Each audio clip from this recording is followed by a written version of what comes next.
Welcome to What's Left, a weekly political discussion challenging the mainstream left. I'm Eduardo Abarca with Andy Lipson. Today we will discuss the topic of public education and our thoughts about it. Andy, you wanted to discuss this, so Yes. I'll let you Okay. take it from here. I can introduce this time a little bit. Yes, you Okay, can, good. with my permission. Yes, exactly. So I was sort of at a loss for what to discuss. I've been wanting to discuss like the Democratic Socialists of America, which I think we that's will. right. Bernie 2020. I want to talk about that. We know identity politics is coming up in June. It's identity politics June.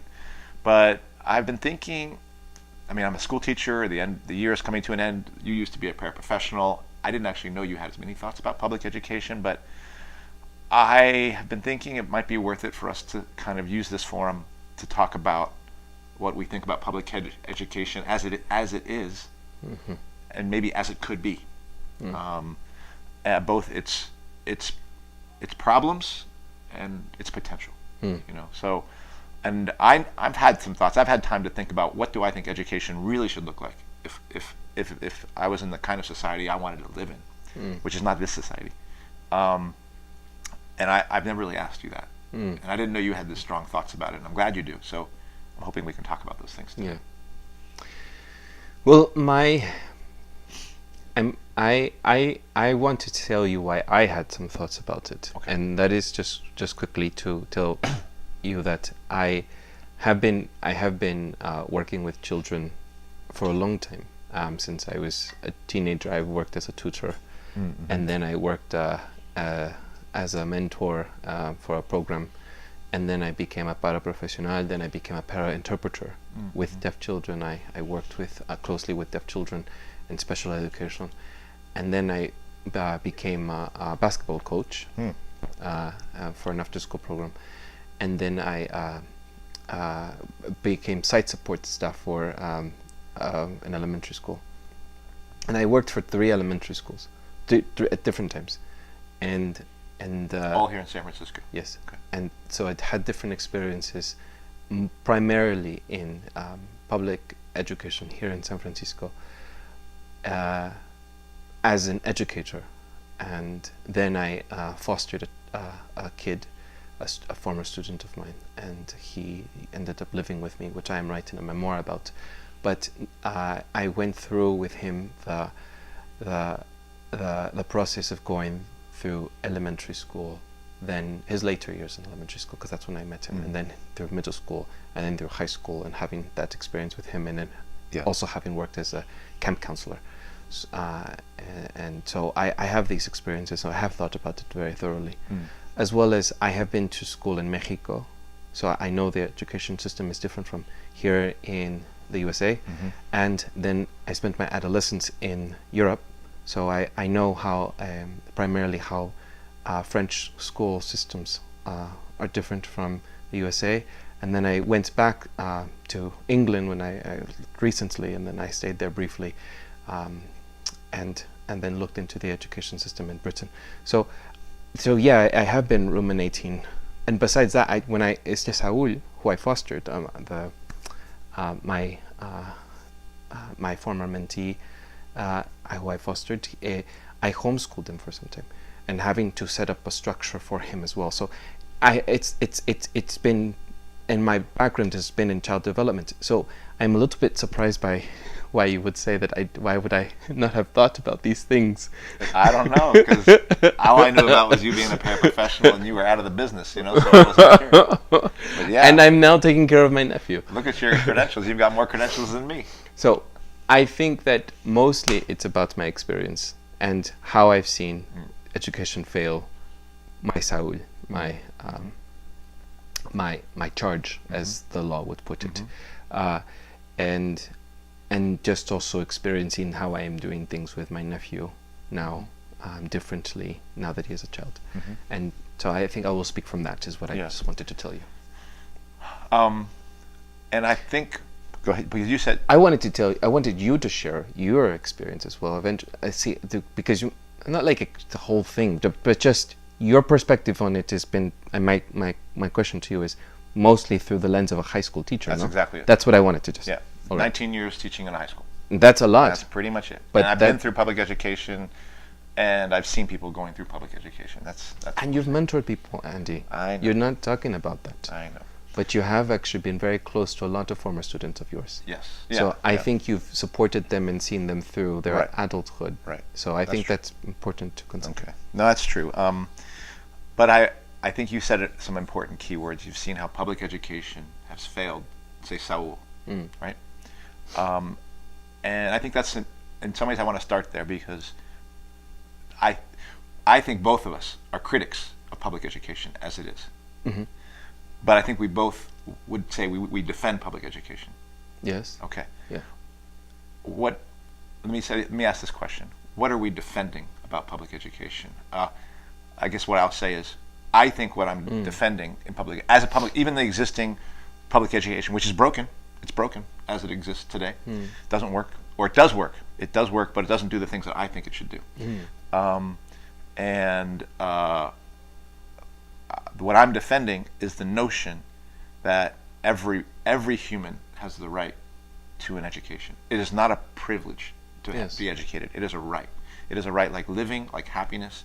I think of education as something, since we've created language, we've created math, we've created all these things, just like the internet should be shared. This education should be shared with anyone who has an interest in being educated at any age. Yeah. So I think of that as a right. That to me is the promise of public education. That's what public education promises, that if you want to be educated, if you want to learn something, you can learn it, and we'll let you do it. And I think it should be free. I agree. I see education as, I would compare it to, you can be spiritual, but you don't have to be religious. And I see education, you can have education, but it doesn't necessarily mean it belongs in an institution. It can be, but it's not the sole source of education. But we will probably be talking about the institution of public education today. Yes. Right? Yes. Because clearly much of, when I talk about Marxism, I didn't get that through public education. A lot of the things you have spoken so much, I think here, but also I know outside, about how much of your education came outside of the formal education system. So we know that education is possible, and is in fact, we encourage people on their own journey about educating themselves. But at the same time, we think there's an institutional responsibility of society to make it possible for everyone to get access to some kind of education, to be educated about something, to take classes on something, to learn about something. I think we believe that, right? Yes, and I will expand on what I had just said. Okay. I think as it relates to how as we go along. Okay. Yeah. So, I think, is there anything more that you can say about why you think public education is important as it exists today? Well, I think education is a form of liberating, because you liberating yourself. I'm not sure if it's state control, right? Because then you're just reading propaganda. But if it's education as public, even if it is in a flawed system, I think that you can still have access to libraries. You still have access to teachers who might have deviant thoughts, such as an example here. But for your former students, that I'm sure they've learned from you, even if they don't apply, but you still have exposed, no? Right. And so what I'm saying is that the diversity in that, and maybe the environment of where the school is located, has a lot to do with it. But there is that I'm defending, that it should be free, it should be accessible, it should be equal, it should be public. Yeah. So. And the promise of it also, and I don't think it rises to this level, is that public education could be the equalizer of society. That if people could have access to a quality education at any level, no matter what their income level, that if that was the case, we could see a leveling out of society. Society would be more equal, or equal. That part of public education, the institution of public education, I don't believe is true. I don't believe, and this gets to, and if we can move to maybe what I think is the problems of public education. I had prepped some. Okay. Yeah, is that okay? Yes, okay. Of course. This is the topic you wanted to discuss, and I think I'm going to improvise because I have been ruminating about this during the week, as you had wanted to talk about this. Yeah. But I did have some thoughts that I just wanted to bullet point for myself, or just write out for myself as free thought forming. And yes, I do want to talk about the problems that we do see in education. Yeah. So you want to start, or should I? However you wish to. Go ahead first. Yeah. Well, currently, as it is under the USA, I think I will criticize because mostly we are here, and I think we largely have a U.S. American audience. I think that because it doesn't, there's some form of it, but there mostly here is about grades, and mostly is standardized testing. Standardized testing is a very U.S. American thing.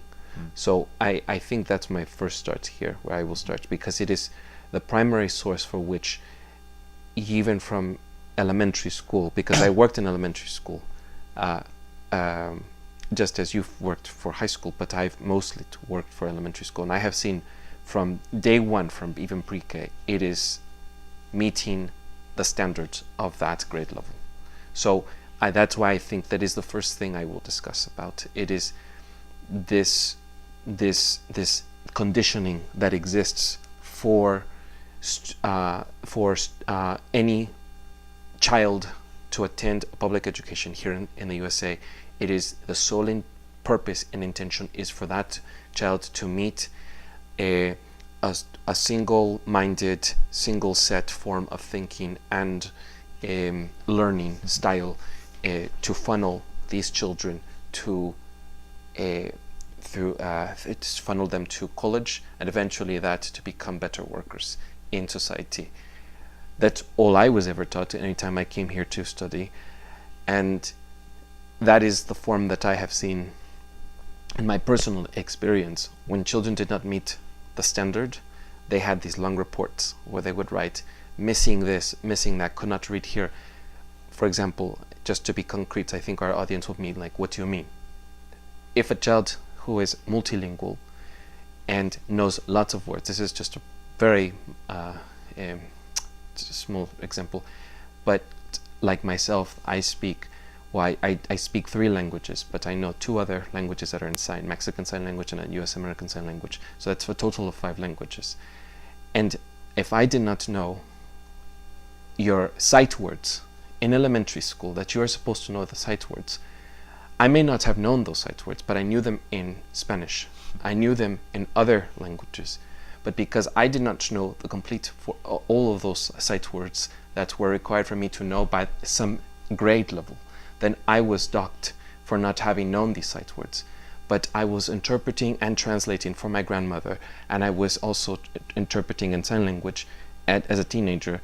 So my form of thinking is very linguistical, and I have a lot of linguistic, but according to the paper, I'm not very versed in language, and it's not as developed. And I've seen this for children that may struggle remembering some words in English, but they have all of the words in Spanish, or in Chinese, or in Tagalog, and they're docked for it. And they're not meeting the standard, because this standard is supposed to be met for the next grade level. And that standard is supposed to be met for the next grade level, and so forth, until you reach high school, which are a total of 12 years here in the USA, and all of high school is discussion about college and to go to college. Outside of that discussion is seen, looked down upon. I know, even just visiting a high school I went to just here in this, I went to go visit, everyone always asked me, what college did you go to? And that's all they are concerned about.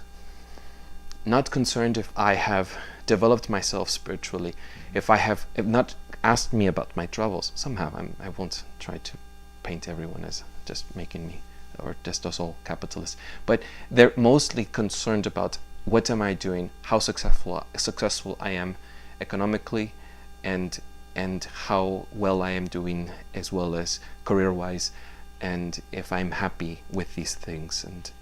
And that's and college is something if you don't go to college, like my brother, or you can always go back. It's never too late. It's not for the intention of to enrich yourself, which I think college can serve that purpose, but it is mostly the intention to monetary gain, to make sure that you can be living, so you're not suffering and you have a good paying job. So I just that's my mostly focus is just mostly that this country mostly focus on standardized testing, and since the few years back with the Common Core that was implemented a few years back, it has been aggressively trying to reach that. Right, which is with a follow-up to No Child Left Behind. Yes, which were the No Child Left Behind Act. The previous set of standards. Yes, which were part of what administration? Under the Bush administration. Bush People can get a timeline for that. That's where it started. Then it went under Clinton, and Obama was the person under which we've done Common Core, the new set of standards. Right. So that is my my criticism, and then it was two, right? You said grades too. In the grades, because the grades are a form of leveling up, where you're an A student, you're wonderful, and if you're B, and they do this differently with colors, and as well for in elementary school. But it is grades, I think, is more something that happens even in European schools as well, and Mexico for sure. But it's not A and B and C. It's something else, un 10, right, which is a 10. And so so I wouldn't say it is particular to the USA so much, but as letters, yes. The third thing I will find is that I find a problematic in public education that stands out for me. There's lots of problems, right? I'm just listing these three as the main ones that I have seen that are very problematic. It is somehow I think that this does not exist so much in Mexico, but this is more of in Europe. This is something I've noticed here. The USA is obsessed with trying to diagnose people, and I think that mental health is important, and I think drugs have a place, pharmaceutical have a place in life. I do think that. I don't want to condone, or I don't want to say that it's not important. But I find that teachers quickly, elementary school teachers, quickly run to conclusions and start diagnosing children immediately. ADHD, ADD, has this, and then start writing recommendations to parents. And sometimes I've seen these same children myself, and I think that they're just being 4-year-olds, just jumping up and down here and there, and they're not sitting in circle, which is the perfect circle. You must sit in a perfect circle, and if you're not sitting in a perfect circle, then you're ADD. And then teachers with the internet age, especially the new teachers, are diagnosing madly everyone, and I find that is very problematic here in the USA. I see that a lot here in the USA, a lot. Again, my George, my former mentee, former student, and who I fostered, was diagnosed when he was 4 years old, and he really later I had him assessed again. And what I'm saying is, like, I had to see a different. They saw a different result in him, and I've seen that these drugs are being that constantly being given to children in school. So that is something I think that is very unique to the USA, is drugging children a lot. And the labels, you're saying? The labels, and then yeah. So I can expand more on that another time when we talk about other things, but because I will come back to it as we talk about how future schools can look like. But these are the prominent things I see in the USA. Now I'm sure that we can discuss more, but these are the ones that I find that are very two of them are very unique to the USA. Yeah. Standard. Let me talk about I'll talk about grades last, because that was for me to transition somewhere else. Standardized testing, completely agree. It's a wreck, and it's a disaster for public education. Standardized testing is a way to actually destroy public education. The people who are pushing standardized testing know that there is no standard student, there is no standard teacher, there is no standard school. All of these things exist in a context. Like my school, which is in San Francisco, Mission High School, exists in a community, and it exists with a history to it. It exists with a particular population. To try to think that there's some sort of standard teaching experience that's going to standardize the teaching experience, to standardize within my school, is a way of eradicating those diverse differences that exist even within a city, even within a community, even within schools. Even within a classroom, the way I teach physics is different than the way my colleague, Mr. Banyai, teaches physics. So to standardize that, it basically takes away both the uniqueness and individualness of the experience of both the teacher and the student. And they know that. And they're basically, the standardized testing is basically a way of setting one standard for everyone, so that with the knowledge that most people will fail. This is why private schools don't have to take standardized tests. This is the reason charter schools don't have to take standardized tests. The only places that are directed to take standardized tests are public schools, so that they can call them failures and they can begin to dismantle it. So that's one thing. In addition to those things you talked about and how soul crushing the standardized testing method is.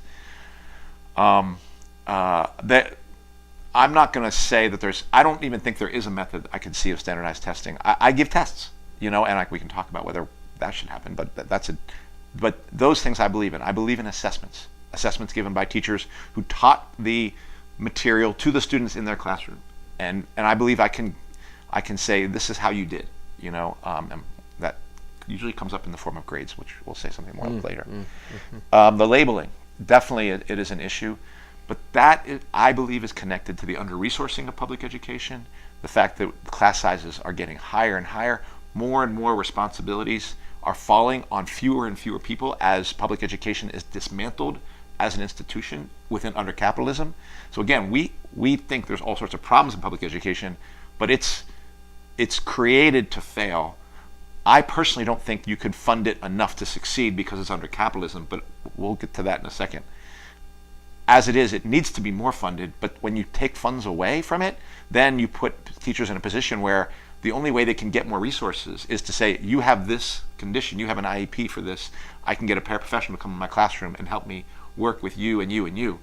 Because there are some rules that basically legally force the government to say you must have resources that come in additionally if you have these sorts of conditions you're working in, whether it be, and funding, particularly in California, is connected to the level of EL students you have in your school, the level of low-income students you have in your school, and students whose family didn't have a good education, so that they themselves are likely to themselves not reach a higher level of education unless there's more intervention. So a lot of these labels, the attempt to label is often out of the desperate attempt to bring resources in. As well as we live in a racist society, we live in a labeling society, so those things converge. So it's like, well, I'm a white teacher, I see a black student, there automatically, if I see some sort of behavior, there are differences in our experience, and racism comes into that, where I'm going to be like, well, that's a problem that black kid's doing it, whereas if somebody other didn't do it, if some other kid did it, I might not see it as a problem. Those things come in on me, they come in on all of us, because we exist in this racist society, and sexist society, where in science, where I might not call on female students as much as I would call on male students, and I might tend to not support and back up, and maybe I'll talk to my male students more about the possibility of their future in science, and dismiss the idea that could happen for my female students. I don't do that, but I might do that. I might overlook some of the sexual harassment students that my female students might experience, because it hasn't been my experience, so I might miss it, right? So those are all sorts of problems. You're not saying you're doing that. You're saying... I'm saying I know that's happened. Let me be clear. I think... No. You need to expand. No, I'm just saying those things have happened. It would be foolish for me to believe those things happen in public education, and I'm going to say that those things have happened in my classroom. So come and get me. Because it's just the reality. Any teacher who believes that those things don't happen in their classroom or don't affect them is dreaming and but there's blind spots, you're saying. Whatever you want to call it that. Maybe not intentional. Intentional. It can be intentional. It can be not intentional. But even those who have the intention of stopping it, which I have the intention of fighting racism, of fighting sexism, sexist things are going to go down in my classroom. There are ways that I'm going to be doing those things that are going to create a particular experience for female students. I'm sorry, that's just the way it's going to be. That I agree with as well, the labels and stuff like that. So again, I think Eduardo was trying to get me to protect myself. I'm saying any teacher worth their salt who is a good teacher knows that they live in a society marinated in sexism and racism and divisions, and that if they believe that they don't somehow foment those same divisions in their own classroom, and that those things come up, they're lying to themselves. All right, since you wanted to go there, Andy, I think ahead. that we should discuss this moment and pause on whatever you're going to Go ahead. lay out. So, because you wanted to go there, then. I'm just saying. All right, then let's discuss it then. Yes. Because, so pause on what we were going to say, the All right. earlier other points, because now Yes. you've gone this way. Yes. Well, I haven't finished my point yet, but go ahead. We'll finish it. How about that? So you finish it. I'm transitioning to something else because public education is under-resourced. Okay. Yeah. It needs more resources, but if it could be fully funded and it still wouldn't work, because it exists under capitalism. And my role as a teacher, the role of public education is primarily to do two things: to acculturize and train students to become workers, and to become workers who are essentially in a factory model. Get to here on time, do your work, learn to. Grades are like a wage that they earn to some extent, and follow the wage. Don't go for the thing because of its inherent interest. Learn how to become addicted to the grade or addicted to the wage. Okay, so there's all sorts of acculturizing that goes on our education system to condition people to basically listen to orders, to be individualized, to be broken up into individual units. You are graded as an individual, and you will be trained to be somebody's worker, to be exploited by somebody. Okay, so and be prepared ideologically for that, because that's where college comes in. This is where it's all about jobs. So I myself, not every day, but certainly once a week with a student, what would this be like? Like, how is this behavior going to be if you were trying to get a job? How is this behavior going to be if you were trying to go to college? How is this like telling them asking them to reflect on what would this behavior do to your likelihood of being either a good worker, a good college student, so you can become a better worker. That is my job, basically, and that is the job of public education, which is to train people to be essentially obedient in the context of society, to buy into the ways that society runs, and then to become workers who can be essentially directed. It trains them to be alienated. That is, we train people to not pursue education for education's sake, but pursue the grade, and therefore, when they do their job, they're not doing the job for its good, the good it might do society. They're doing that job for the wage that they might earn, and that's alienation for workers, and it's alienation for students. But secondly, my role as a teacher, even if I consider myself a social justice teacher, like I'm a radical, which I am, right? I want to build a revolution, and I'm trying to organize my site and all that kind of stuff. But my job as a teacher is to basically give grades to students so they can be sorted. Like, I'm essentially sorting my students for the capitalist class to let them decide. Here are the A students, here are the B students, here are the C. That's the only reason. That's the only reason these grades exist, is so that this mass of people can go through our education system, and we can sort them out for these various qualities as to who's going to work and who's not going to work well within society. And that's the role of grades. That's the role of me giving grades. And as much as I would want to make public education, if you fully fund that system, you are fully funding the lubricant for driving workers towards the capitalists. That is what public education does under capitalism. And unless you create a revolution and completely change the system, that's what you're going to do. Like the idea that students working together on a test, we call cheating. We call that cheating. But that's actually how we solve problems as workers. We do this together. We don't just be like, here, you take this. We actually are encouraged to work together. But somehow, in the public education system, working together to solve a problem is cheating.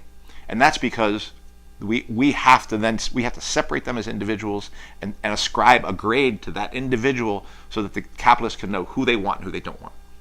And that's my job. I'm no better than, like, some people say, oh, you're a school teacher, you do such wonderful thing, you work with, and I like being a school teacher. But my job is as much about capitalism as a banker. Make no bones about it.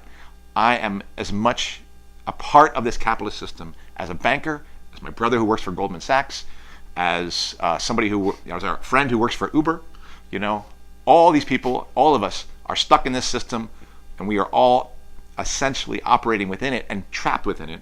If you're working at Goldman Sachs, you're creating a little bit more problems, but we're all trapped within it, and continuing the wheel. And the only way to end that wheel is the wheel has to be broken and reshaped into something else. That's where revolution comes in. So I did want to say that my criticism of public education runs deeper than just the problems we talked about that do exist in public education.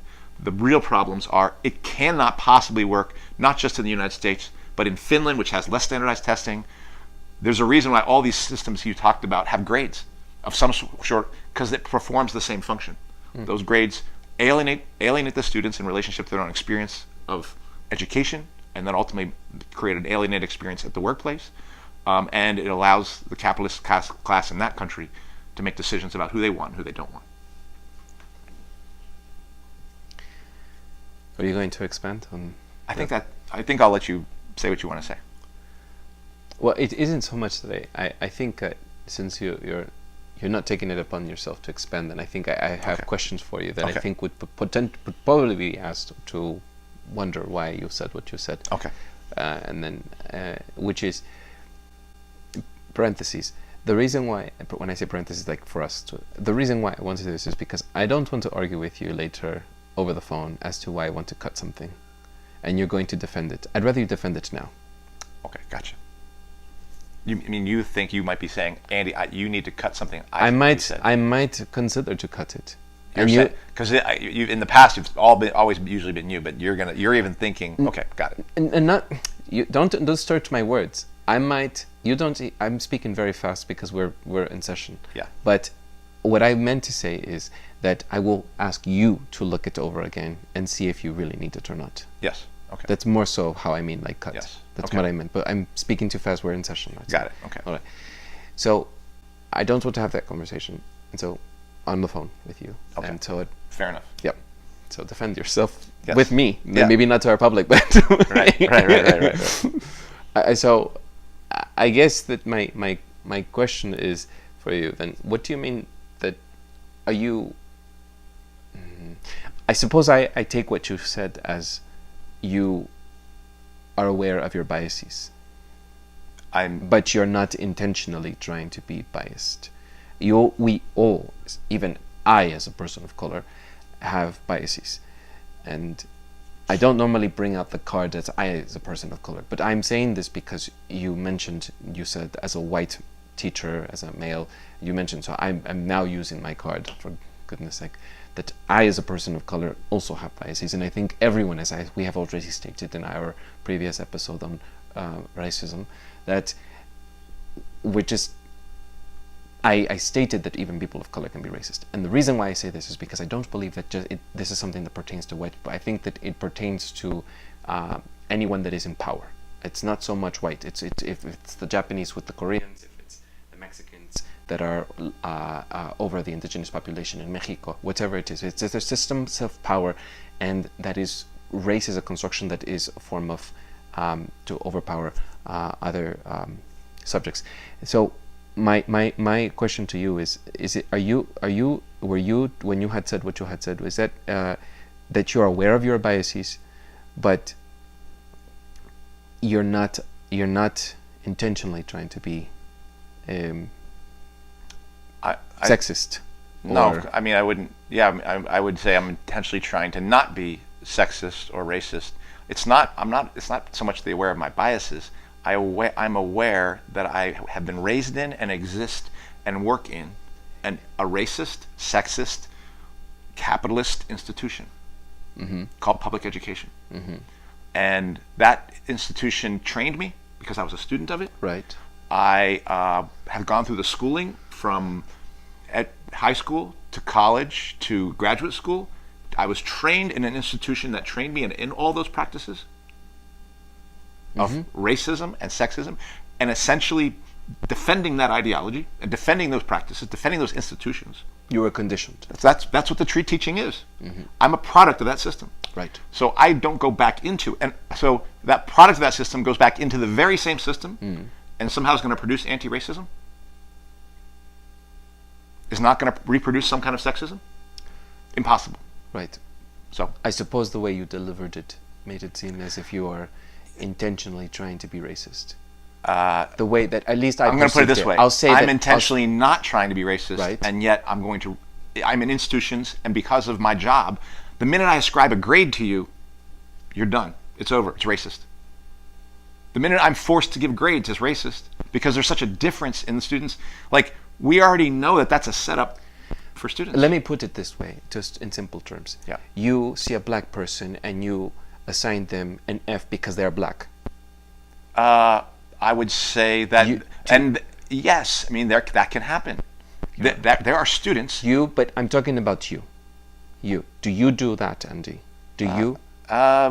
Because of their color of their skin, you assign them an F. No, that's Okay, but that is what I want to be clear. Oh my gosh, that's so boring. I'm going to clear it. Okay, but that doesn't. I am that doesn't asking you a matter. question, Okay. right? And I just wanted to make sure that could be potentially distorted in the way that people are going to perceive this, and they're going to distort what you're saying. Right. So you, as a white person, are not giving someone an F simply because of the basis of the color. You're giving people what? You go ahead. What you're going to say? I already said it. I All give right. people grades, and giving grades itself is racist. All right. Well, that is different from saying. And secondly, I have no illusions that there is not a relationship between my experience of being raised in a particular environment in the Midwest, or in New York, or in St. Louis, now in San Francisco.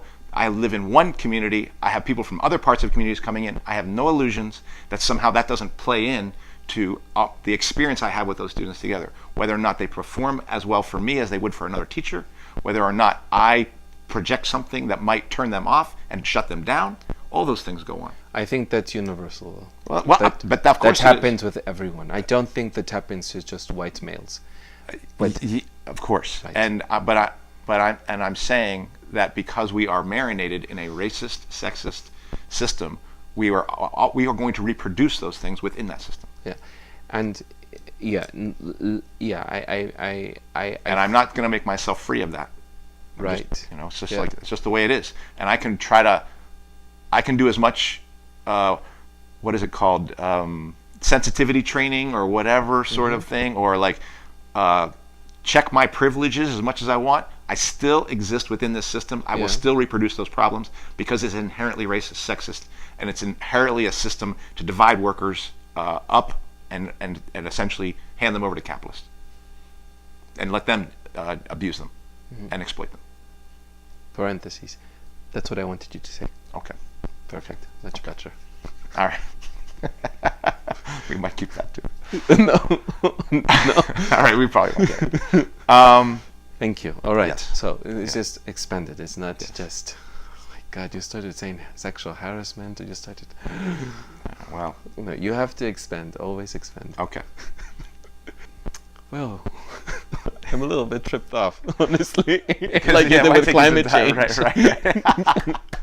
So maybe you can lead this dance. So I've gone now, and I just took it from sort of just our problems with public education, and now I've said it can't be fixed under capitalism. Is there anything you want to say about that? Because we then might want to transition to, okay, we both agree with that. Let's move on to what do we think it should look like. Well, why don't I mention first some examples of what exists outside of the USA? But I will say another thing that I wanted to touch. You said this class size. I have something that I'm not clear about. That is, I would like to put it out there. That is something that bothers me, and that is maybe just a question, a rhetorical question, and that is this conversation here of teachers always speaking about smaller class sizes. In Mexico, we have everyone is a person of color. So I don't want to hear this, because of how people of color, they are mostly in these large classrooms and everything. So in Mexico, we're all people of color, so to speak, as the USA. This is mostly people of color as a USA thing. And we don't use that word. And teachers can handle a classroom of 50 students much better than I can see most teachers handle first graders, 30 students. And I am just wondering why. That is something that I consistently see, that I have seen. I have friends and I have family that are teachers in Mexico, and they have 50 students. And it boggles me how teachers always say the class size is too large when it's just 25 students, or even 15. I have seen some teachers even complain about 15, 16 students. And a teacher can handle 50 students in Mexico. And so when I hear this, our students of color are being lost through the cracks because of the class size and everything, I'm just wondering, how is that applied to then, like I have said, in Mexico, they have, everyone's a person of color, and they have large class sizes. I mean, I think a similar thing. No, I hear you, because a similar thing is said in like Korean schools, Vietnamese schools. You've heard it here in Japanese schools, where students will come and say, "Wow, schools here are different," right? Students behave different, teachers behave different, and they'll see different behaviors than they've ever seen. Do I know all the answers for why things sometimes are so seemingly so calmer in other countries, whether they be an equally advanced industrialized country like Japan, or even a country which is supposedly not as developed, but you might still see it. I don't know all the reasons why those things might be going on there. What I can say is that students in the United States, you're going to just see some behaviors. You're going to see people yelling out towards each other, yelling across the classroom, checking out on their phone. They're not there. Maybe there's a deeper level of alienation. Maybe there's a deeper level of anger. I don't know, because I don't know the other countries. But I will tell you that if those same teachers from Mexico or Japan came in the United States and had a classroom, they went from their 50 in Japan or from their 50 in Mexico and tried to come to the United States and try to do their thing, good luck. Good luck. Because what they're going to see in there is they're going to see all sorts of things come out between people of different races, between different genders. I don't actually know what's happening in other countries. Yeah. All I'm saying is, as a person who's been in that situation, I know that a classroom of 22 can feel very large when you have certain behaviors. You don't even know what the heck's going on. When essentially somebody gets on their phone, sees something, puts something out, somebody walks into that classroom and smashes them. Why did they do that? Because there was something that was just done over social media that happened in your classroom that went out there. That person walked through the hallway, came in here, and they just started a fight. So now let's go do with it. So get your teacher from Mexico to come in here and break that fight up. Yeah, I suspect. I just will state this so we can carry on. Yeah. I suspect that it has to do with a sense of entitlement here in the USA. There is a sense. I have a sense of. There is a sense of entitlement somewhere where students are protected so much, and there is something. I don't know how to say it, but I can't pinpoint it. But there is something about students. Teachers are more involved in Mexico as an outside parent, whereas here they're not seen as a extension of their community, I think. I mean, I suspect there's an attack on teachers as a group of people who are like abusive, and they don't care, they just want money. So I agree with that, and our job is being dismissed as pointless, and as like we're under just like what you kind of just said, which is, hey, in other countries they can control this stuff, they can't do it in the United States. U.S. teachers suck. Okay, and so that exists. I personally don't think that what I'm seeing in my classroom is a result of entitlement. I personally think it's a result of despair. I think it's a result of class divisions and polarization within racism within my own country. I think it's an expression of all that bubbling anger coming out against each other and against the teacher, and against the institution. Because the institution, I just said to you that the institution itself is an attack on those kids. Some of those kids recognize that, and they're pushing up against it. And so any teacher will tell you that some of the kids who give them the most problems are the ones who have the most deepest insights into how things are working. In fact, their insights are too deep. They know before they're ready how messed up the system is. And so they say, this whole thing's broken, forget it, I'm not about this, I'm gonna find another way of doing it, and this person is just trying to like sell me down the river. Now, I personally am not trying to sell my students down the river, but I am in an institution which is. And I am part of that. So there is that give and take.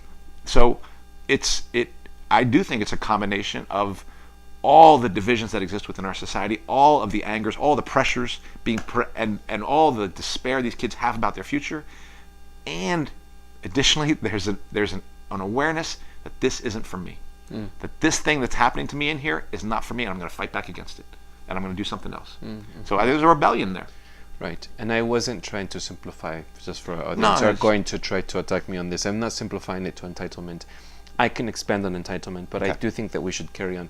And I just was saying that I suspect there's some difference in the USA about me culture, and that's what I meant about entitlement, that I can expand on another time. But I do agree with what you're saying. I do agree that there is that other variables for why there might be the dynamic that there is in a classroom, and a large class size might not provide the space for enough learning if all of these factors are in play. And I wouldn't be surprised if there are other classrooms in Japan, other classrooms in Mexico, where some of the behaviors that I'm seeing, you do see, and that some of the students who come from these other countries are coming from places already where there's been a kind of a calming out, a winnowing out.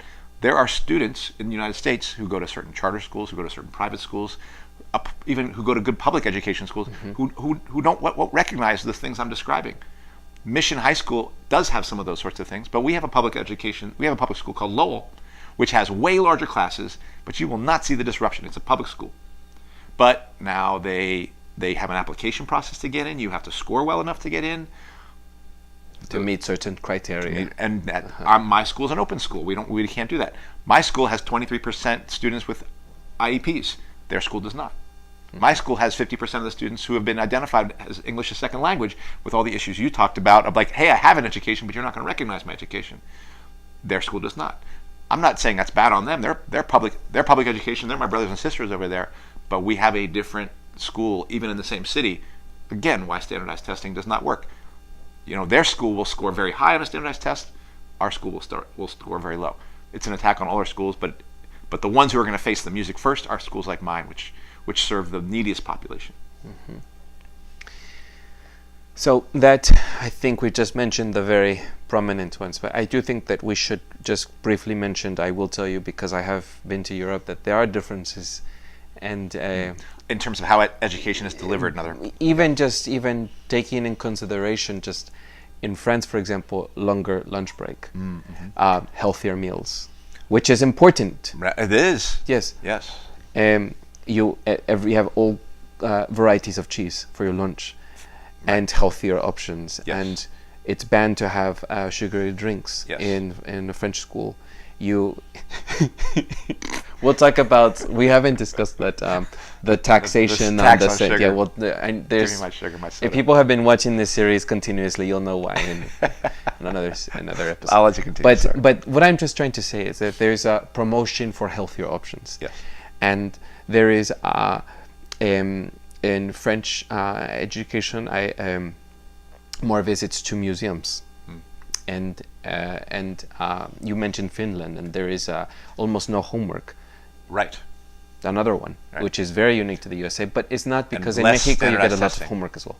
Less standardized testing. Yes, no standardized testing. Less seat time. Less time per day in classes, and teachers don't have as high a class load per day. Exactly. And there is music and poetry. I know in Mexico, something that I've always wondered is everyone has to do a certain obra. It's but like a performance, you have to recite a poem and remember it by heart, or learn a dance in Mexico, or participate in folklorico dances, which are folk traditional dances. And something that I don't see is, unless you're trying to fight for your budget to keep the arts here, and you're scraping every last penny to just keep this dance teacher and art teacher, it's ridiculous. And in the US and in Europe, I see that they put those emphasis, and then for higher education, Slovenia has debt-free, tuition-free higher education, and as well as other subsidized and other almost free college and in Europe. But I know, sure, you have lots of criticisms about that as well. No, I think those are. I will say those speak to all the ways that things could be changed to create more open up public education, to make it more accessible, to improve it within the limits of capitalism. That's what I would say. So I mean, there's lots of. So I agree with all those sorts of things. Well, yeah, I mean, there are problems, right? It's still within democratic socialist systems, as in these Scandinavian countries. Those are capitalist countries. Yes, democratic socialists are not socialists. Okay, but yes. they exist under the profit system, and they exploit workers They just do. like they do here in the United States. But yes, I agree with you. And the philosophy isn't that, oh, Lowell here in San Francisco is the best school, so we have to work really hard for you to go there. It's the idea is trying to meet that your neighborhood school should be the best school, Right. and their neighborhood school should be the best school. And I'm just being a pain in the ass here, because just like you don't want people to think that I go run around giving F's to black students. Okay, cut. No, sorry. I don't want anybody thinking that there's any democratic socialist label you can put to anything that makes it anything other than pure 100% grade A capitalism. No, I don't. I agree. Okay. And sex education is different as well. I've noticed, as well, in those countries as well than it is here. Okay. How can here in the USA? It is boggling to me how here abstinence is a form of contraception. That's very unique to the USA. Do you know, in Mexico, that is so stupid. They do in our health classes. Why? I see in our health classes they do teach about all sorts of like heterosexual sex, homosexual sex, use of condoms, I mean, that's what I see at least. But do you understand what I mean? It's not like we don't talk about abstinence. It's just not seen as a Right. contraception. Right. And that's part of the right-wing attack on abortion rights, on sexuality in general, so we've had more of that in this country. Anyhow, so I guess we've already Yeah. pointed out the problems with. Let's carry on so we can. So we were gonna move on to. Thank you for leading this, by the way. It helps Okay, because you wanted to discuss this topic. Yeah, So and I had a particular kind of yeah, segue. I realize. So it's Yeah. good that you. I'm glad. It allows me to sort of follow. Okay. Yeah, and I like following. So Sometimes. yes.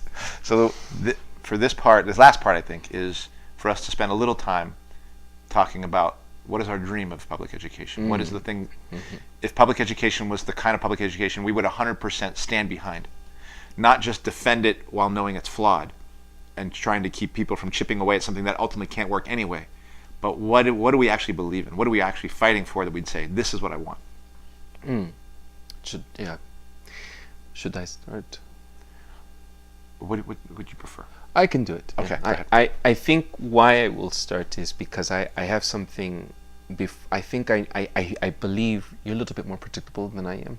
So I think I know where you're going to go. But I we've been doing this for a year now. He called me predictable. We're keeping this. Sometimes you're unpredictable, like today. Yeah. But so before you go where I think you're going to go, I want to state something, a little bit background of myself. Okay. How I think the future holds for education in a perfect system, in a way that's not perfect. I want to stay away from perfect. Yeah. No system will ever be Correct. perfect. So let's just state that from, because I think people want, oh, that's not going to be. In a system that is not under the guise of capitalism, or guise is to Yeah, I think so. is disguise, no? Is this No, so under it's the not guise. it's not guise. Yeah. Maybe I'm using the word under capitalism. Period. Yeah. Okay. Let's. My background, the first time I studied child development was under a person named Professor Nina Mogar, and she is Italian, and she introduced me to a lot of European systems, and I studied under her. She taught at CCSF, she taught at Berkeley, and her husband, well, her former husband, was a psychologist. So I really been thinking about this, how we could support and have a good environment for learning for children for a long time now. So I don't think we're going to touch everything, but I'm going to touch some things for people to use a web search and search for some of these things. So I want to start off that I think people in general, our system does not really encourage or ¿cómo se dice? Draw out other intelligences that we have. So before I even talk about the system, we have to talk about how humans operate and how humans are. And I think that this is where I want to start off before you go. So Howard Gardner, because Nina Mogar, I had mentioned earlier, really introduced me to the concept of or the studies of neuroscience and how humans operate. No? And Howard Gardner is a neuroscientist, and he studied the brain, and he talks about multiple intelligences, which I think now is being integrated mostly maybe here in San Francisco. Maybe you've heard of it. Maybe Yes. You know Howard Gardner. I haven't heard of Gardner, but Howard Gardner. Well, he's the one who has this theory.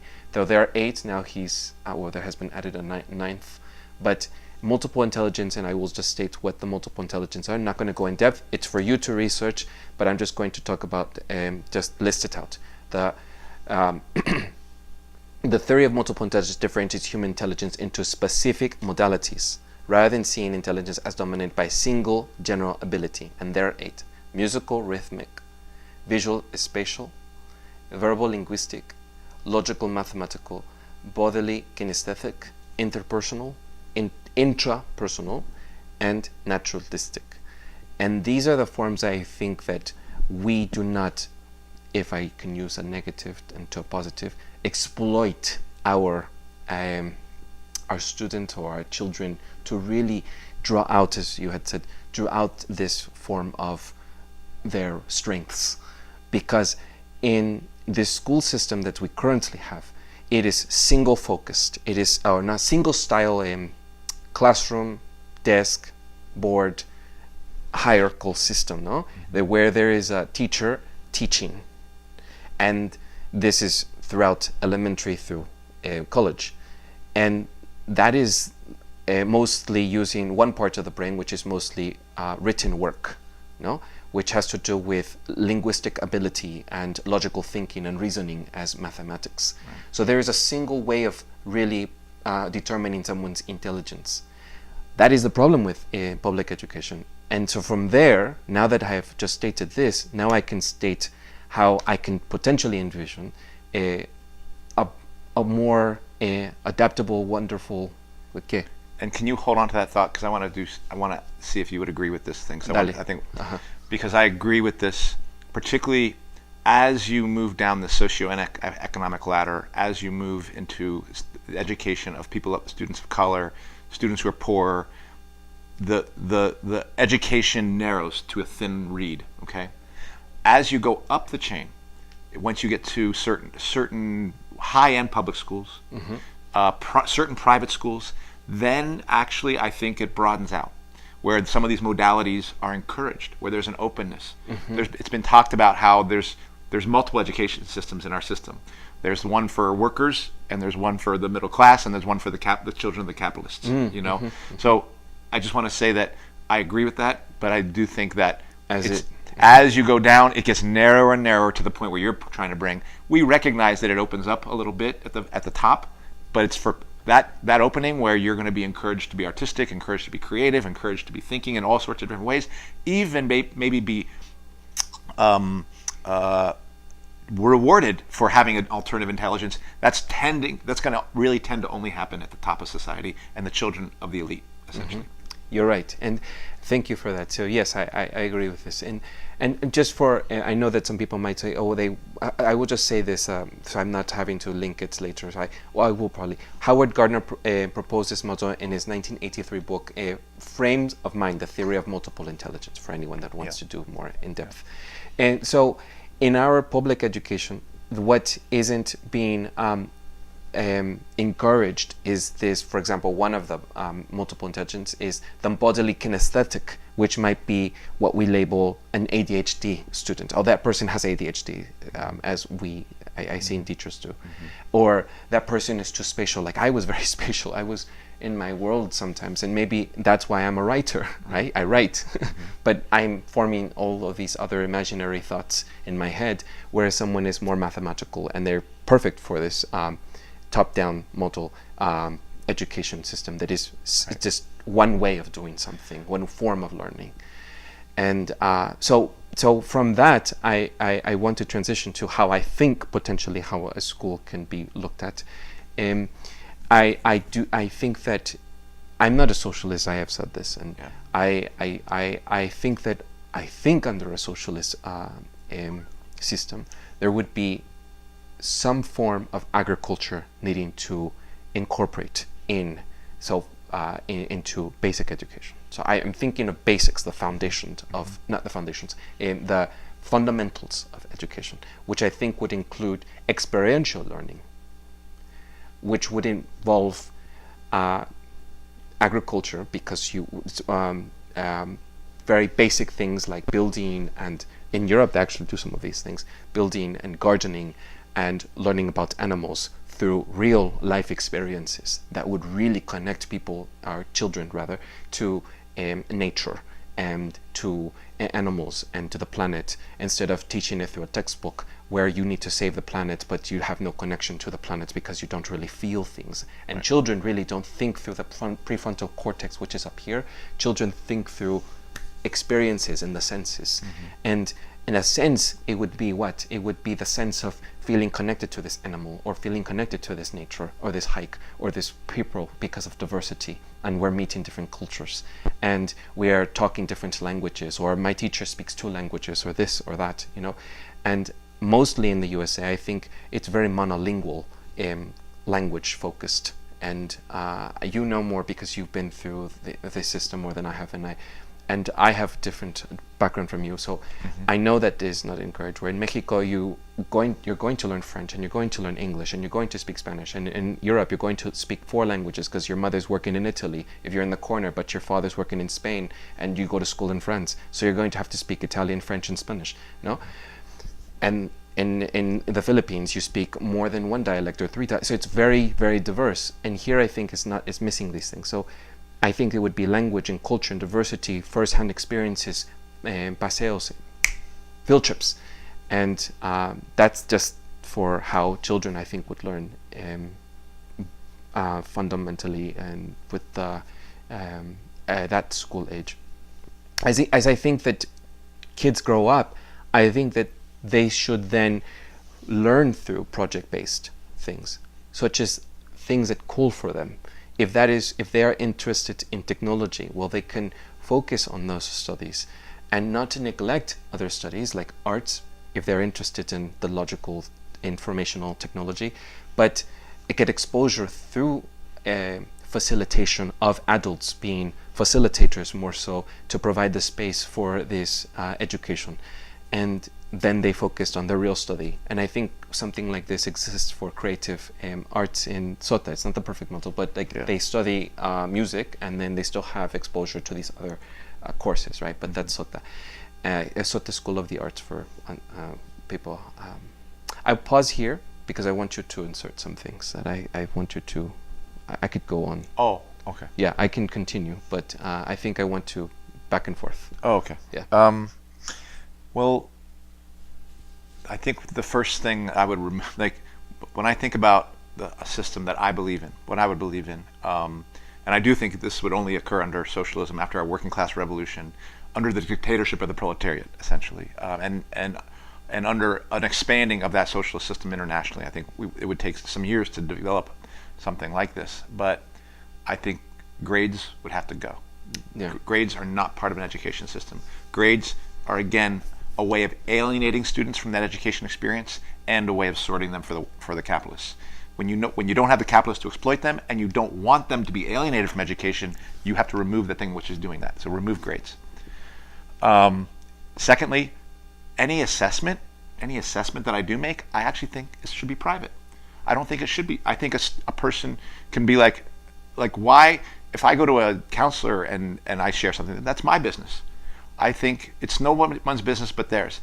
If they want to go and do work somewhere, they get educated at that place.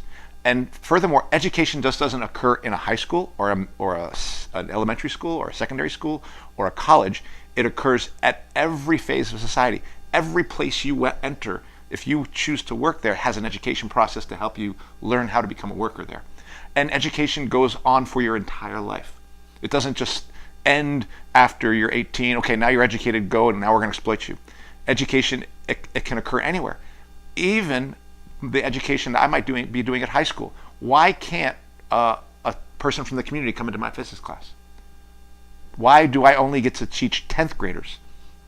Like, why can't there just be anybody who could come in if they want to come in, assuming I want to keep my class size? In fact, if I had more adults in my classroom who actually were modeling how to be learners, and because they were interested in learning it, I could actually have 35 kids in my class or 35 people in my classroom if 5 of those people were adults from the community. Not adults helping me teach, but they want to learn. Why are they told they can't come into my classroom because they're too old or whatever? No, that's wrong. Any education center is like a public library. Anyone can come in at any point in time and use its facilities. It has a gym in it. It's got health resources in it. And education is integrated in every part of society. If you go into a restaurant, there's an education element to it because people who work there need to become educated about how to work in that sort of environment. Learn about food, learn about those sorts of things, because that's what they want to learn about. And this makes not just the work not alienated, but the education is no longer unalienated. Why do I need a grade for any of that? I'm going to where I want to be educated. You never had, I learned about Marxism, no one gave me a grade on what I learned. I talked with other people about it, and I learned through that process. So that would be a thing. And last, I do think education would have to become a collective experience. That is, I believe that that the students in my classroom would essentially run the classroom in conjunction with me, but they would join together amongst each other, if you will, and with me, and we're real solidarity, and we would decide how this class is going to run as a group. Now, I might be the facilitator, or there might be a team of facilitators, but ultimately, it's student-run, and this is where this guy, Lev Vygotsky, he was a Russian revolutionary, and there's all sorts of revolutionary theories around things, and most of those revolutionary theories have developed during times of revolution in countries. I'm citing this some of the stuff that happened around the Russian Revolution, but he was a person who talked about how education, like these I don't really understand it so well, but he was looking at the social social aspect of education and the areas, the boundaries that occurred between where a person was, between the teacher and the learner, and where within that space between them is where learning took place. He was investigating that. I'm not doing it justice, you'll have to look at this guy, but he has all sorts of theories that he came up with about how things would not be a teacher teaches a student, but it's much more what I think the word might be dialectic. I do want to read something that I read about. Please. This was a quote that I saw, and this is during the Russian Revolution, in the early stages of the Russian Revolution, when literacy was on the rise because of the revolution. There were soldiers who were learning how to read, and this dude from the Christian Science Monitor, his name was William Chamberlain. He was a journalist for the Christian Science Monitor, going to Russia, looking at their schools. He was actually also a spy for the CIA, talking to them about. But this is what he reported, all right? And he was a skeptical writer of it. And it says this: he passed on information to the U.S. intelligence about how the Russian Revolution was unfolding and what the society looked like. He described a school in which students in the higher grades received tasks in each subject, requiring from a week to a month for completion. They are then left to carry out those tasks as they see fit. This is in Russia, literally an economically backwards country, and this is going on. And here's what he wrote. He said, let's see if I can get it. Hold on. Okay. Visiting a school, this is him. Visiting a school where the system was in operation, I found the pupils at work in various classrooms, studying and writing out their problems in composition, algebra, and elemental chemistry. Sometimes the teacher was in the room, sometimes not, but the students were left almost entirely to their own resources. The teacher seemed to function largely in an advisory capacity, giving help only when asked. If the students preferred talk or games to study, the teacher usually overlooked it. Each student was free to choose the subject or subjects on which he or she would work on any particular day. This absence of external restriction is a very marked characteristic of the Soviet school. The maintenance of discipline is in the hands of the organizations elected by the students themselves.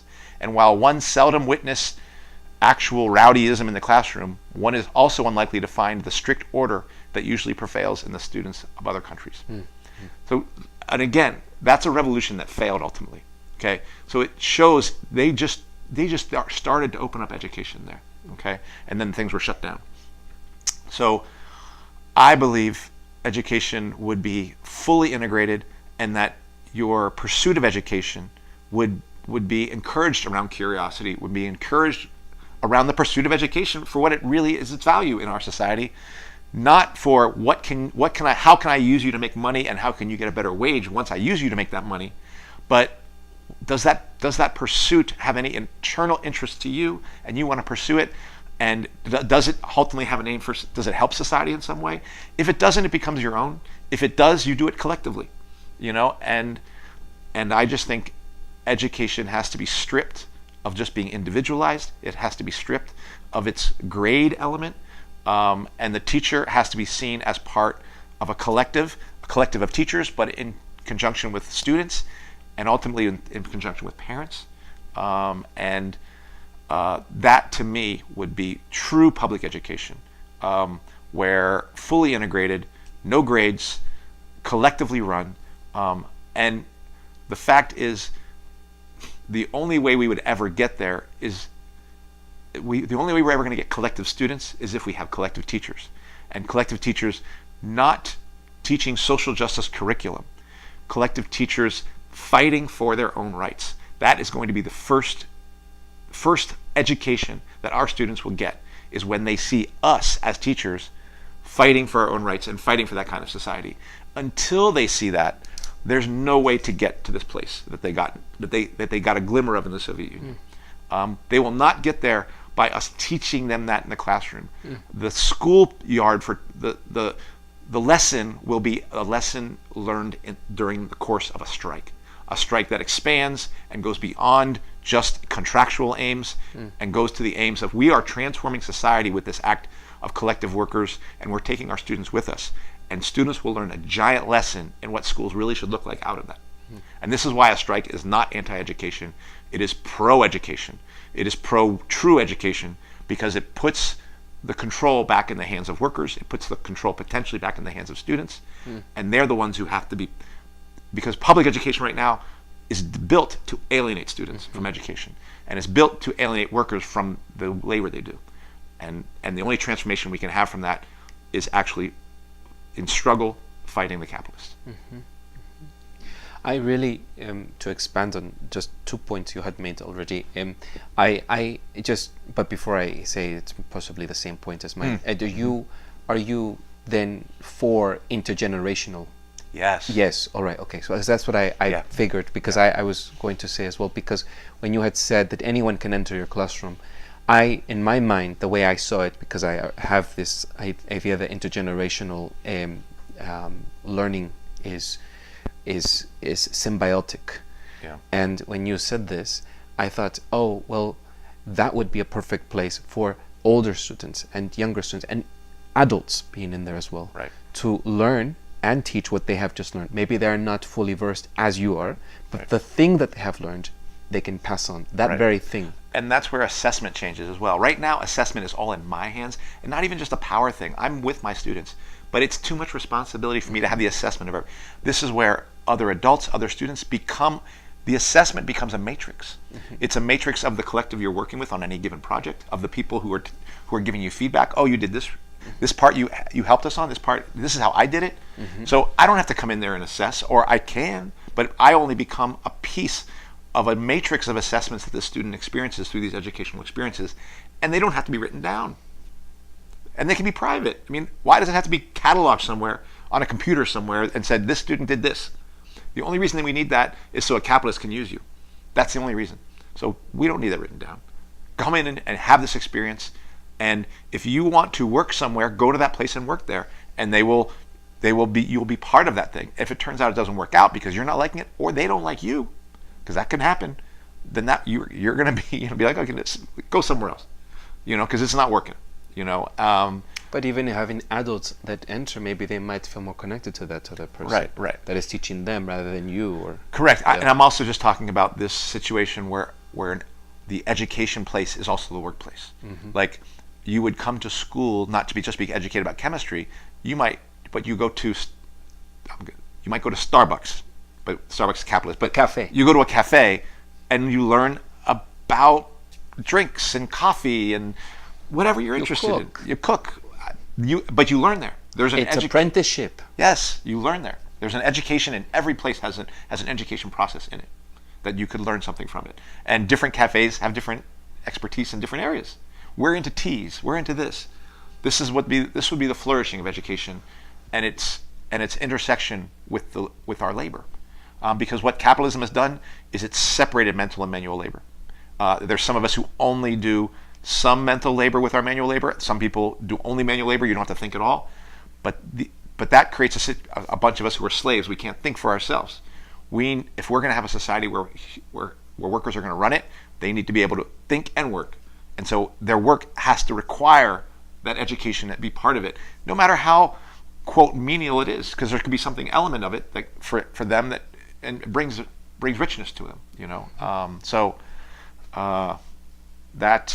That's what I would say. Yeah, and I am in agreement with you. So with those 2 points, I wanted to expand on what you had said. That yes, I see it. Then intergeneration, we're on the same boat with this, same line of thought, and then the other thing I'd said is very important to me, because this is what I had tried to say in the beginning of this episode, was that I see education as spiritual and religion. Education, just like I said, that analogy that it doesn't live, spirituality doesn't live in a religious setting, in an institution. I think of schools as centers, yes, as libraries, as you had said. Yeah. And because education shouldn't stop at this institution, it should continue. Right. Che Guevara wanted all of his armed men. Whatever you think of Che Guevara is your thought, right? But Che Guevara wanted all of his men to read. Yeah. He wanted every one of them to read. He didn't just want them to know how to shoot a gun. Right. So he would tell them, here are some books. Right. And that is what I think education should be. It isn't just, it's my 12 years of school, and then college, and then work, and then never have this creative energy again. Or maybe it's not creative, maybe it's extensive, vast enrichment of this learning, no? Lifelong learners, as the term, no? And so I think that we would want a society that encourages that. Yes. You can do it. You can do it even in this society. You can try to get some time to do it, but it's not encouraged. No, it's not. And the arts are not encouraged either. No. I don't feel that the arts are encouraged as well. Unless you work for Disney. Or like in advertising. All right, yeah. You know what I'm saying? They didn't come up with those ideas in my head, but I was going to say unless you work at a museum. I see. But I mean like, Toy Story 4 and these you're working. Oh, I see what you're saying. You're like an like a company that you're just working for to make animation. Yes, exactly. Yes, I see. I see what you're saying. Oh, I see. I didn't understand what you meant. Yeah. All right, thank you. We can edit that out. No. So, and then so I wrote some things here, but I don't want to read. I want to just point out that this learning disabled people in our current system, it wouldn't necessarily be learning disabled. They would have other strengths then to be able to use with Degrassi talked about that too. Yeah, because I don't know. Yeah, but I'm sure from what everything you just mentioned, and it would be a pleasure to look forward to go to school, because you wouldn't feel stupid, you wouldn't feel incompetent. So then you would have something to contribute to your education, and something to pursue. Yes. And that's why these institutions, these hubs of places of learning, can have apprenticeships. Whether it be in ancient times, they used to actually do this, where blacksmiths, if you wanted to learn how to do blacksmithing, then you would go and go learn from someone from that. If you wanted to go learn how to do herbology, you would then go learn from a herbalist, right? And you would then have that education. And I wanted to stress that teenagers should be valued as integral part of society, where they should vote as well, young people should vote and should be involved and should learn about economics, and not be treated as property of parents, but rather to integrate into society, to have a say, and to critically think. Yeah. But that's why they don't think, because they're not integrated. They just know it as adults are making decisions for me. Or they're not encouraged to think. They Right. Yeah. Well, that's what I meant. Yes. And rather than having families feeling guilty that they're not actually doing much. We can go on forever, but I just wanted to talk about some approaches that I want to borrow and steal from that have been discussing this as you are sharing. There are people that have already been sharing some of these thoughts that I think can be expanded and explored. There is the Waldorf school, which is Rudolf Steiner. I hesitate from mentioning him because he did have a period of some thoughts about racism. So I'm not so much interested in that part of his life and what he thought as a individual, but the system that he created in place for factory children, because there was a factory, I think it was a cigarette company in Europe that was wanting to have the children of the factory workers have some form of education. So had lots of money and paid Rudolf Steiner to be able to create a philosophy, create a curriculum, create an institution for teaching these factory children. And it was mostly focused on imagination, creative music, and the arts, and expand on those forms of ways of thinking. And then there was Montessori. The difference between Waldorf, though, I will say, is just that Waldorf is copyrighted, so not everyone can be a Waldorf. But Montessori, if you hear a lot, it's a fad now that everyone wants to put their children in Montessori. But Montessori is not copyrighted, so anyone can just basically call themselves a Montessori. But Montessori worked with kids as well, for impoverished, poverty children, and created also self-guided. Kids would self-guide themselves. And then there was Reggio Emilia, which was open classroom. And then there's Sudbury, which is in England, which was very encouraged for students to participate in their learning, and project-based as well. So I want to sort of borrow those that I think would be an addition to, what everything I have mentioned, at least. Maybe you're having disagreement with that face of yours. So, hold on, I'm not done. Okay. So. Sorry. Then Sudbury is another approach, and then it was borrowed, this approach, into New England, and they had then expanded on Sudbury to Summerhill, which I brought some books here as a visual aid. This is a very good book for people who want to learn about. This is backwards. This is not very useful. Forget it. I'll just have a link. You can't read it. It's called. But it's Summerhill School. And a new view of childhood. Yes, and this one was by Alexander Sutherland Neal, and it was also, this one here can be very useful for how we think. Maybe we can try to incorporate some of the things that he had talked about for a potential socialist education system, because they talk in this one, Summerhill. They talk about how it's students led. If children or young people, teenagers, want to learn, then it would be driven by them in what they would focus on, and they would solely focus on that, whatever they want to. And something I had already mentioned about, and it wouldn't be based on grades. It would be based on one of the things I mentioned is meetings, such as school meetings, like. Parents and teachers and staff and students would be meeting together to talk democratically about what they like and what they don't like and what they want to change. And then Sudbury extended it further.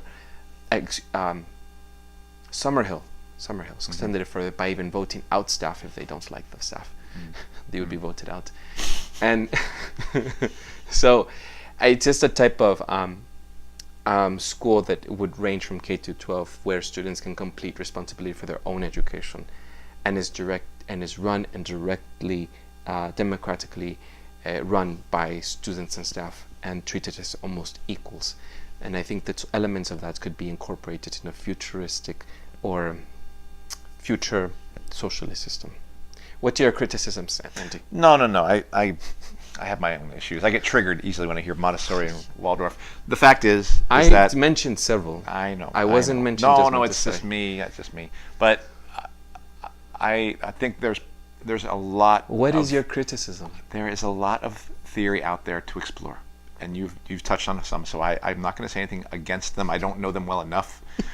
I will only say that the ultimately people have to understand that we won't arrive at those things just from the knowledge or the idea that the route. They're not just theories. They are just theories. They're not just theories. They are just theories. They are applicable. They are not applicable in many. They're applying them in many schools. They're not. They're not perfect. This is not being applied. This system is not. I visited a school. Then you don't agree with it. You're just countering everything we just said about. No, go ahead. I'm saying that type of education is not actually what's taking place under capitalism in our country. There are some rich people who are experiencing that. Okay. You're right. But yes, I agree. Yes. But then you're not talking about our system. Then you're talking about what rich people get. Hold on. So which society are you talking about? Finish what you're saying. I am finishing. I mean, I'm saying that this doesn't exist for people. This exists for rich people.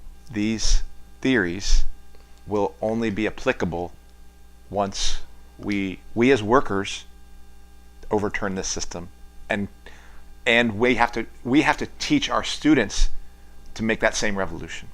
So none of this gets to be put into play until capitalism gets taken down. All right. That's the only thing. It's like. And I will also say that I think, so Vygotsky, people did not put Vygotsky's ideas into play. They put their own ideas into play, and Vygotsky started to develop those theories in seeing the educational things that were taking place from workers actually doing their own thing. I don't want to dismiss Montessori, Waldorf, Summerhill, I don't know. I'm just saying that people are going, in the act of making a revolution take place, that is the struggle to make that revolution take place, the fight to make that revolution take place, is going to be the school in which they learn how they want education to take place. That could be informed by Waldorf, that could be informed by Montessori, that could be informed by Lev Vygotsky, but it will ultimately be what people decide, what comes out of that struggle is going to be what is worth studying. You know, that's where the theory is going to be real, is because it came out of the struggle. And without the struggle, the theory is dead. Right. And what I'm just saying is that I don't think, one thing you said is that a lot of these approaches exist in private schools. Yeah. And who can fund a private school? People that come from wealthy class. Yes, I agree. And can these actually be true to their form, or true to how maybe Montessori herself wanted this education system to be implemented for everyone and equal when we are in a capitalist system? No. And could have the Reggio Emilia approach, which was started from a small northern Italian province that was to have for their community, and then now is trying to be expanded through globally through institutions. Obviously not. I don't think that these approaches can be fully implemented purely as they were intended to be in a capitalist system. I don't agree, but I do think that we can look at some of these theories that we can borrow from, not take as this is the approach, but we can borrow from to add on. And that's what I had said earlier when I said we can add on. We can, if you look back at the video, which you will, and I'm going to point out for you later on, where I said we can, additionally, I use the word additionally. We're going to cut that part where you said that. You can add to what we were discussing. So I'm not, as you were saying, no, you're dismissing, and you just said dismissing the entire thing. No, I'm saying we can steal from their ideas. Let's do it.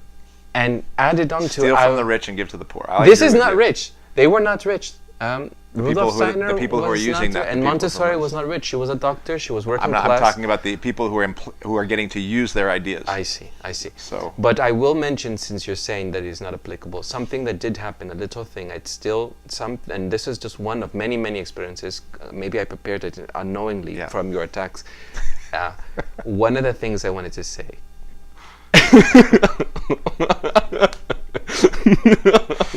Okay, enough laughing. We have to focus because I want to go home. I know, late. This is a forever episode. Okay, then. Go ahead. So, under the apartheid regime, Yeah. regime in South Africa, The Waldorf school was one of the few schools in which children of all apartheid racial classifications attended the same classes, despite the ensuing loss of state aid. A Waldorf training college in Cape Town, the Novelis Institute, was referenced during UNESCO's Year of Tolerance for being an organization that was working towards reconciliation in South Africa. Under a capitalist system, yes. But what I'm just trying to say is these theories have been tried to be applied even as they are struggling to, under a capitalist system, to bring cooperation and teaching children to be the values of artist life and imagination, and to learn self-led and some of the approaches that we have already discussed some, that it's not just theory there. People are really trying to apply it as well to in a physical space. Your response? You just said, I think we largely agree. The example you've given is well-meaning. It's a liberal well-meaning, reconciling the oppressor with the oppressed. I'm sorry. Yes, and I think that's true. I think it's true. But I'm not just saying, let's not dismiss everything. You just want to go, okay, clean table, and then... I'm dismissing that in the same way. No, I'm like picking up the things you cleaned off the table and say, no, we can use some of these things. We will. It doesn't mean that there's not something from Waldorf that workers in struggle and students in struggle may choose to pick, and that's great. You're right. It just means that, just as in the case of what I'm doing in my school, by delivering grades, by continuing, by being in even in a social justice school, which we talk about anti-racist education and stuff like that, I am training workers to behave. Mm-hmm. I am training students to behave just as Waldorf was doing. So I don't want to make a distinction between me and Waldorf at this point. Okay, we're doing the same thing. We exist under capitalism. If I'm not training my students to behave, I can only be training them to do one thing, which is to make a revolution. And the only way I can show them how to make a revolution is to us as teachers to do that ourselves. And that means strike. And students have to go on strike. Strike against their teachers or strike with their teachers. If teachers aren't striking, then they have to strike against us. But school is not just about revolution. Yes, it is. It is also about art and agriculture and nature and all of these other things. I'm saying they are additional, supplementary. I'm saying none of this gets liberated unless there's a revolution. I agree with that. So then it is everything is subject to this notion of revolution. Everything is ultimately, until we have a socialist system. Is what you're saying? I call it socialism, the dictatorship of the proletariat, a worker state that would go on into communism, a classless society. I don't think you agree with socialism, but whatever we call it, you call it revolution. I say everything that we want, ultimately a revolution must happen to make those things we want in art, in school, in health, in everything really possible. It won't happen without a revolution. Currently. Yes. And I suppose I was talking about post-revolution. Right. Post-revolution, then, like you said, nothing's perfect, but it gives us the chance to make a decision outside of the profit system, which imposes everything on everything. Like, that logic smashes everything, the logic of profits. All right. Well, I think that there's something could be said about post-revolution, and I wanted to include some of these post-revolution things. Okay. And we did. We talked about what we think education might look like. It could look like. Yes. We did. Oh my Lord Almighty! I didn't realize we were going to be such at each other's. I didn't realize you were going to do this. Okay, well, but I enjoyed this. It was very informative. Its rockiness, yes, informative.